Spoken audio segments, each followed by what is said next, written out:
Buya. Buya, saya ingin bertanya, apakah dosa zina yang pernah dilakukan seorang istri sebelum menikah bisa diampuni dengan melakukan sholat taubat tetapi setelah menikah?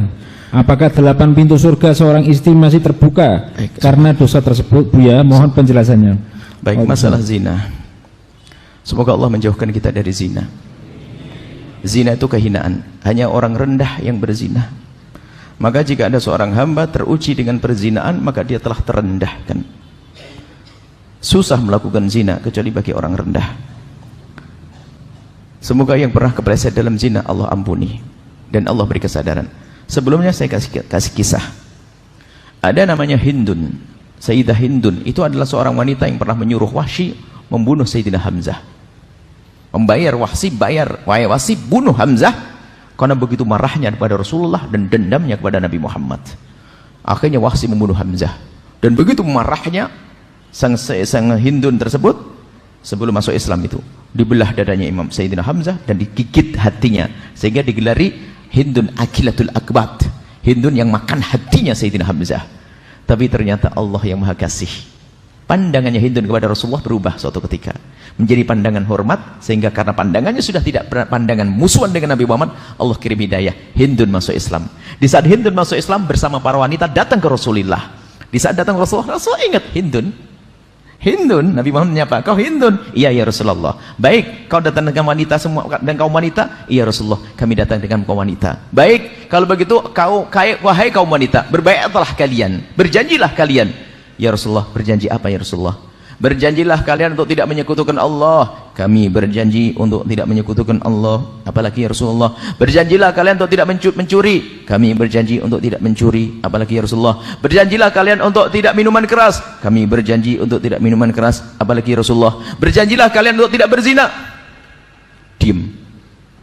Hindun mengangkat suara, ya Rasulullah, atasdil hurratu ya Rasulullah, apakah kebayang orang seperti saya melakukan zina? Kok suruh berjanji tidak berzina? Apakah kebayang? Bagi orang mulia susah melakukan zina.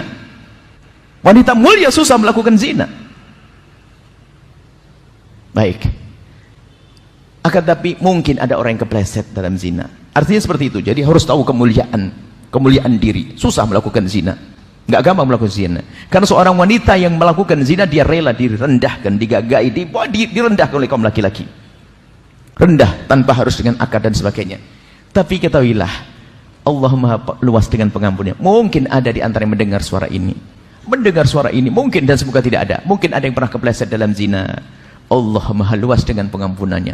Sebesar apapun dosa tersebut, ketahuilah, kalau minta ampun kepada Allah dengan serius, at-taibu minadz-dzambi kaman la dzambalah. Orang bertobat dari dosa seperti orang tidak pernah punya dosa.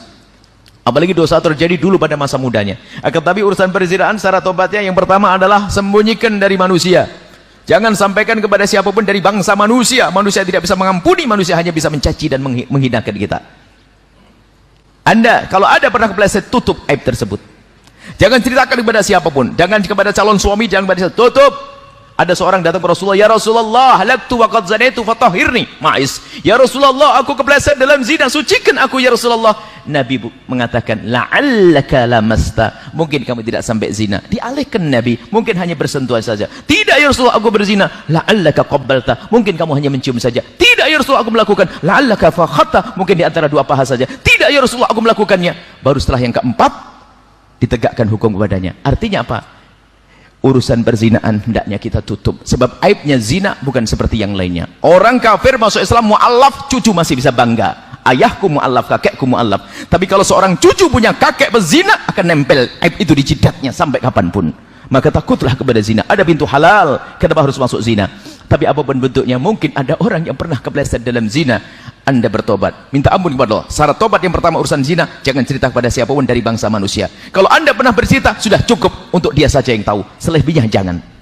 Kemudian setelah itu mengadulah di tengah malam kepada Allah dengan tetesan air mata. Sebab-sebabnya menjadikan Anda terjatuh zina, Anda jauhkan semuanya. Kalau Anda menyesal dengan sungguh-sungguh, maka ketahuilah, at-taibu minadz-dzambi kaman la dzambalah. Orang bertobat dari dosa seperti orang yang tidak pernah punya dosa. Maka yang pernah kepleset dalam zina, jangan kecil hati. Allah Maha luas dengan pengampunannya.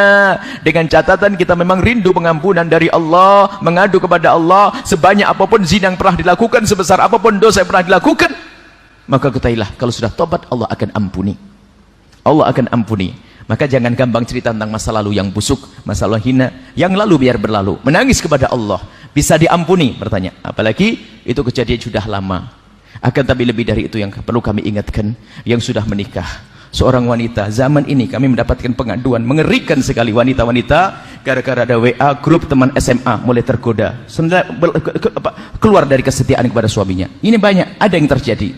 Jadi anak ibu-ibu sudah umur 55, ada ibu-ibu umur 60 tahun, subhanallah, dihinakan oleh hawa nafsunya gara-gara grup WA, grup reuni SMA zaman dahulu, sehingga terkenang dengan tak taunya sudah menjadi duda dia, tak taunya ada WA dan sebagainya. Sudah tua sampai anaknya kebingungan mengurusi ibunya, tak taunya lebih senang lari dan melakukan kehinaan zina. Hati-hati, bahkan punya suami karena dia wanita direndahkan. Akan tapi takutlah kepada Allah.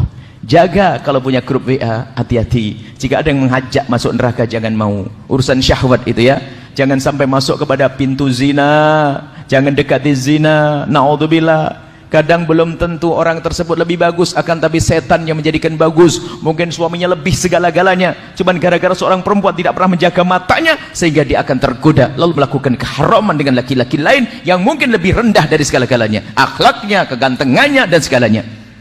Karena apa? Setan yang menghiasinya. Takutlah ini masalah ini. Banyak pengaduan-pengaduan seorang istri, bahkan seorang istri yang ngadu dengan dirinya sendiri yang mengadu.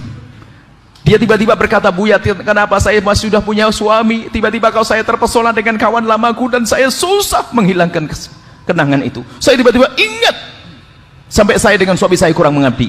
Dia insaf. Ngadu yang gak insaf bablas dia dalam kehinaan.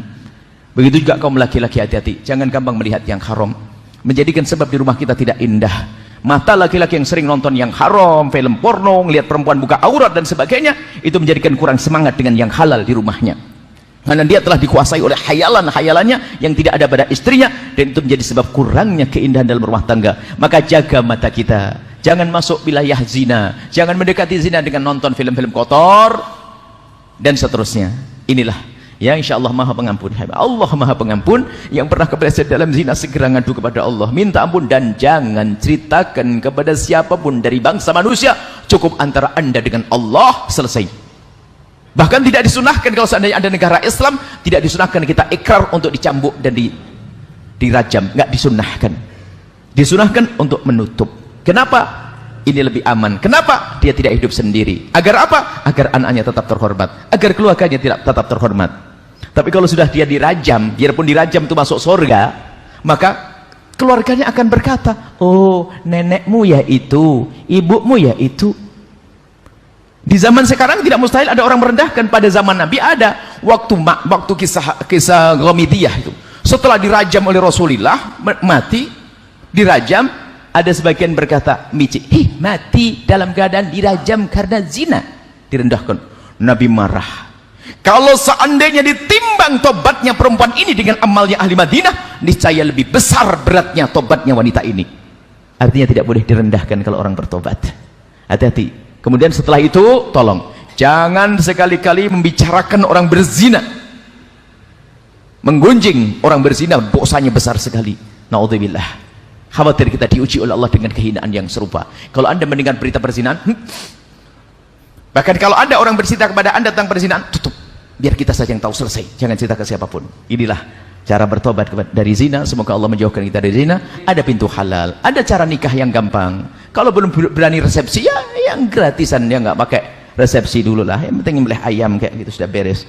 Jangan masuk wilayah zina. Hati-hati ya, zina adalah hina dan hina. Pintu halal mudah. Kalau ada yang menikah hari ini, tak nikahkan depan Habib Syahlan, langsung nikah Habib. Sekarang nikah hal repot. Kenapa harus masuk pintu yang haram? Haram, nikah gampang. Datang ini selesai nikah. Masalah resepsi mungkin nanti setelah punya cucu, gak apa-apa. Repot nikah kok jadi halal itu penting, haram itu yang bahaya. Zina adalah hina, selesai.